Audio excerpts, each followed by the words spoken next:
Hi everyone, it's September 29th and the hoopos continues to do quite well. I've had a lot of produce already out of the bed of cool weather crops, but today's subject is going to be tomatoes. I have been harvesting tomatoes for a long time, it seems now, sometime in August I guess I actually got started, but I've eaten a lot of fresh tomatoes. I've canned tomatoes, and today I'm going to harvest some and dehydrate them. The canned tomatoes are lovely, but you have to open up a whole jar in order to use them, so sometimes part of that goes to waste. So I think I will dehydrate a lot of tomatoes, and that way you can just use the amount that you want to rehydrate and use in soups or whatever. So I'm going to pick some tomatoes, and then I'll show you the dehydrator again. This particular plant is Buckbee's New. I have a few of these, a couple out here in the hoop house and a couple more in the small greenhouse. They produce by far my largest tomato, and they're a very good tomato. Sweet, tasty, and very meaty. There are seeds, but as compared to other tomatoes, there are a lot fewer seeds and a lot more of the nice meaty flesh. So I do use them a lot in sauces, but also in sandwiches and salads and all that sort of thing. They're a very nice tomato. Anyway, I'll finish picking tomatoes out here, maybe a few out of the other greenhouse, and then I'll show you what I do to dehydrate them. Well, that's it for the Buckbee's New out here in the hoop house. I may get a few more up in the small greenhouse before I go in the house, but I wanted to show you, when they're fully ripe, they still tend to have a green or greenish yellow shoulder on them. I find if I leave them much longer, then they split or whatever. I suppose that's because of too much moisture. I'm not really sure, but anyway, I tend to pick them when they still have that bit of a green or yellowish shoulder on them. They still taste very good, but they haven't split. I don't think that's a good idea to let them split open, and that always seems to happen for some reason or another. Before we leave, just a little shot down the length of the raised bed out here. Can't seem to resist bragging about how well things are doing. As I say, it's the end of September. We haven't had any frost. Actually, we haven't had even close to frost. It's been down 11, 12 degrees most nights. I think one night in here it went down to 6 degrees. That was a few weeks ago. But that can change very quickly here. I'm thinking the early frosts, anyway, won't bother anything in the hoop house. It will settle on the ceiling rather than down on the plants. So time will tell as to what I actually get for a harvest out of here, but it's been a lot of fun playing with it and watching anyway. Well, the first thing I like to do is to remove the skin.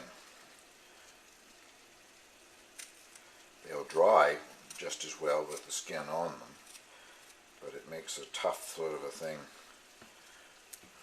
when you go to use them later on. Floats up in your soup and isn't very attractive, so I find the easiest thing to do is to remove the stems. I begin by taking out the stem end of each tomato, paring knife.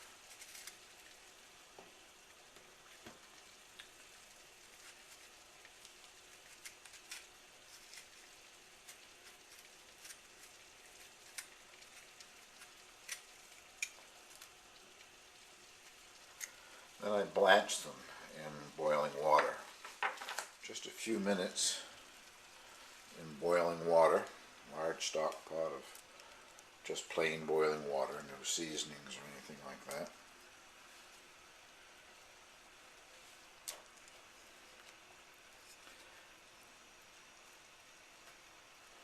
You can tell when they're ready to come out because the skin will start to split.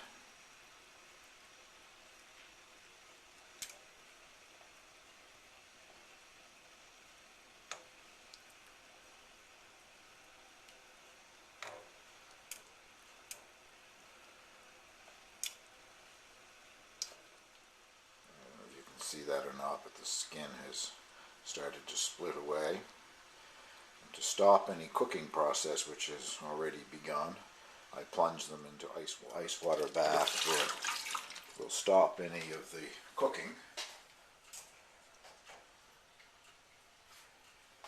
And also make it so your tomatoes are cool enough that you can pick them up, handle them, and remove the skin. And once they've cooled down, it's quite an easy process to take the skin off.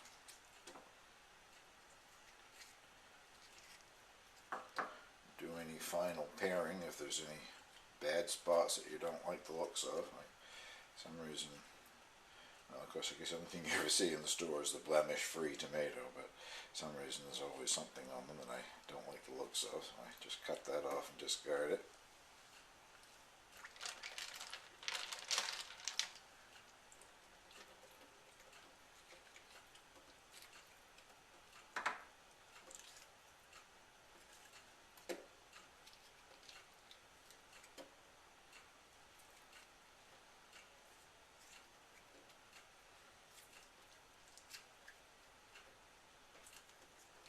And the next step after I've done all of that is to I slice them into quarters and maybe even smaller pieces than quarters, because you want them to get quite dry, and the larger the piece that you put in the dehydrator, the longer it's going to take it to dehydrate it. That's one tray with the tomatoes sliced and ready to start the dehydrating process. When I was slicing them up, I also took that opportunity to cut off some of those green or yellow shoulders, parts of the tomato that weren't quite ripe, especially if they were very hard. So now it's time to start a second tray. I think I have enough for at least 3 trays.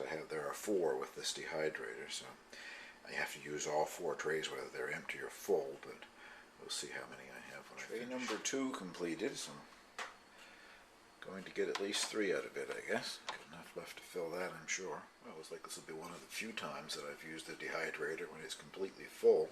There's 3 full trays, and that's the last tray going on top, and I have enough tomatoes here that should fill or almost fill that one. The dehydrator's full, and I just looked at the little book that came with the dehydrator, and it says 10 to 14 hours, and they're talking about if they recommend slicing the tomatoes an 1/8 of an inch thick. Well, I think most of mine are thicker than that, so I suspect it'll be 24 hours or so before they're dry. Also, I use the very simplest of dehydrators. It only has an off-on switch, no settings or anything. The same company, Nesco, makes a more complicated one that you can set the temperatures with, but I hadn't had a dehydrator in years. I think I bought this on eBay or somewhere a few months ago, but I don't know if I like it enough. I guess I may get into a better model, but so far for what I've been doing, this has worked just fine. It is a bit noisy, and here we go. I'll see you in 24 hours time or so when these are dry.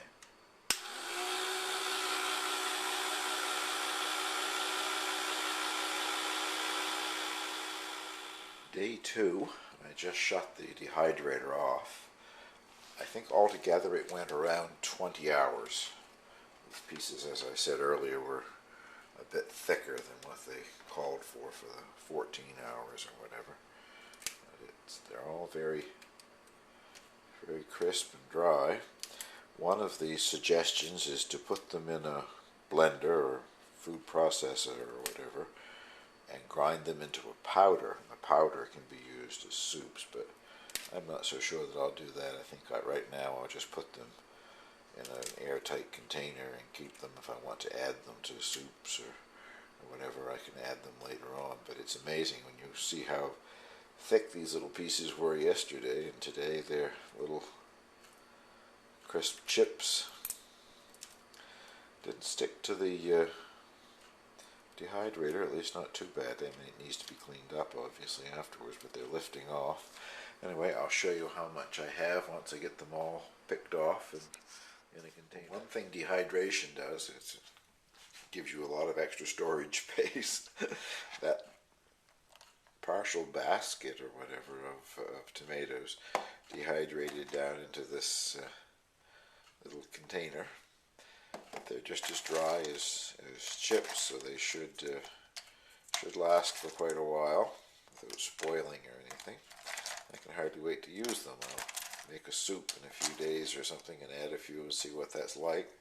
That way I'll know whether or not I want to dehydrate more as the rest of my tomato harvest ripens up this fall. Anyway, thank you very much for watching. Talk to you later. Bye-bye.